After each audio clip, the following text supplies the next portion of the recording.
Welcome back to Friday Live. Now, following the increased cases of school fires across the country, teachers and school administrations have been urged to come up with strategies to prevent such incidents by placing secret cameras in different places in their schools. Elsewhere, religious leaders are calling upon the government to do a detailed investigation to determine the source of arson in schools. Busara Naman reports. As the nation continues to mourn the death of 21 students from the Hillside Endarasha school fire tragedy in Nyeri County, school principals and the government have been urged to come up with ways that will ensure students' safety. Let's just quietly remember the young people who have perished in the last just 2-3 weeks. Tumeona wanafunzi wengine wamechomeka 20 na kwingine wamepata ajali, kwingine wamechomeka na shule nyingi zimechomeka. And this is not to be. According to the Director of Education from the Western Region, Jared Obiero, many schools do not have strategies to deal with arson cases, thus requesting them to install CCTV cameras to end the menace. You enhance the surveillance. If your CCTVs are not working, enhance. And don't just put CCTV for the sake of it. And they know that those CCTV are just there for the sake of it. Nobody even asks, nobody even cares. Once upon a time, if something gets lost in the wiring lane, that's when the principal says, we are going to access this. Elsewhere, the Archbishop of Mombasa, Martin Kivuva, has asked the government to launch investigations to determine the source of fire in schools. It's a shame and it's unbecoming kwamba watu wanatusaidia kujenga majengo, wengine wamekuja kuchoma au imechomeka kwa sababu fulani fulani. Kivuva also urged for coordinated efforts by key actors to diffuse student unrest and arson cases. Tuna kashifu katika maneno makali hivyowezekanavyo kwamba this must stop, kwa sababu kuumiza maisha ya watu, kuua vijana ambao hawana hatia, hatujui, ni kazi ya serikali iweze kuingilia na kutafuta undani wake ni nani aliye nyuma ya kuchoma mashule na nyingi zake ambapo zimeumiza watoto wamefariki. Busara Naman, K24 TV. Now, the high cost of living, overtaxation and unemployment continues to bedevil President William Ruto's government, with Kenyans attributing the challenges to rising cases of mental distress. As the Kenya Kwanza regime marks 2 years, Kenyans say there's nothing to smile about, citing unfavorable business environment for businesses to thrive and too many taxes to pay, leaving Kenyans penniless. And as our reporter Linda Kuskei tells us, if the plans by the government to reduce the value-added tax on goods and services to 14% from 16% is actualized, it will be a major relief for businesses and households hit by high cost of living. When President William Ruto took office 2 years ago, he inherited a number of challenges that including corruption, disrupted economy, and a growing number of unemployed citizens.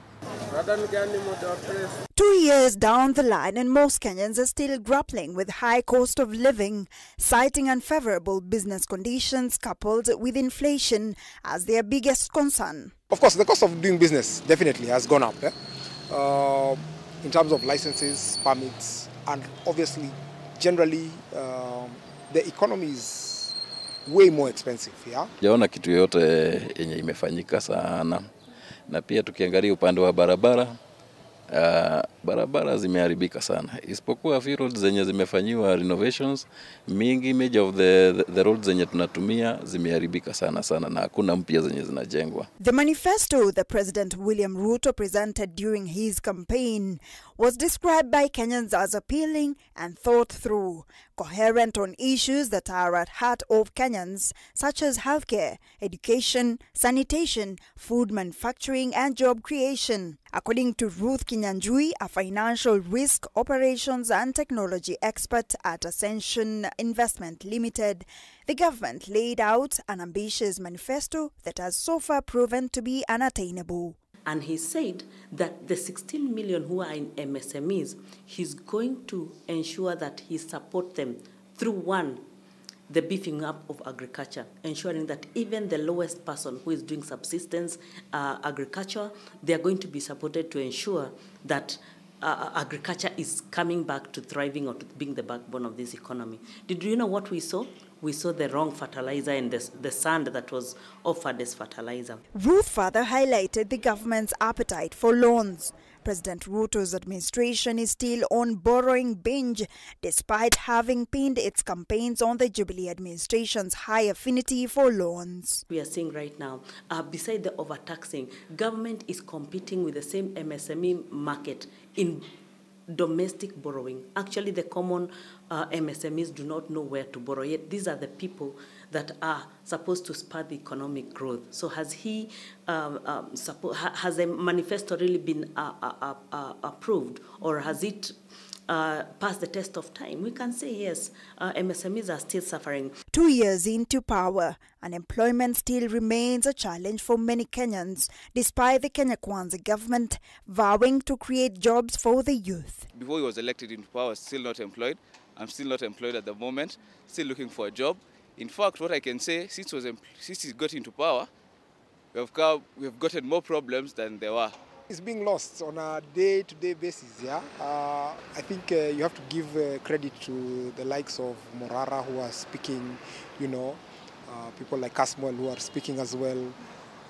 But, you know, I think corruption has been a thorn in the flesh of so many Kenyans, because what it does is that it rids us of opportunities. Say, for example, you go to hospital, there are no medicine. The rising prominence of the creative economy, which is emerging as one of the fastest growing sectors in the Kenyan economy, serving not only as a source of employment, but also a catalyst for national innovation and cohesion.